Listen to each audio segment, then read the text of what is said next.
বন্ধুরা, আজ আমি আপনাদের ইলিশ মাছ ভাপা দেখাবো, সর্ষে ভাপা। প্রথমে পরিমাণ মতো নুন দিয়ে নিলাম। এবার আমি সর্ষে বাটা দিলাম।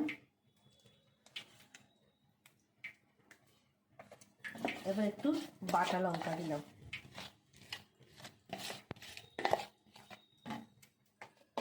এবার পরিমাণ মতন তেল দিলাম।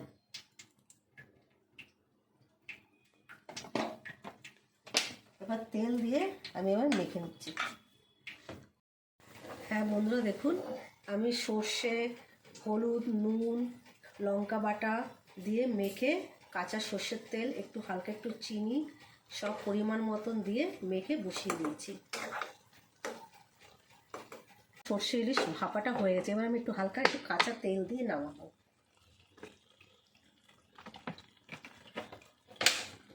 তেলটা দিলাম, দেখলেন, ব্যাস। এবার আমার রান্নাটা কমপ্লিট। আমার যদি ভিডিওটা ভালো লেগে থাকে তাহলে সাবস্ক্রাইব করবেন, লাইক করবেন, শেয়ার করবেন। আর যারা কালকে দুজনে সাবস্ক্রাইব করেছেন তাদের অনেক অনেক শুভেচ্ছা।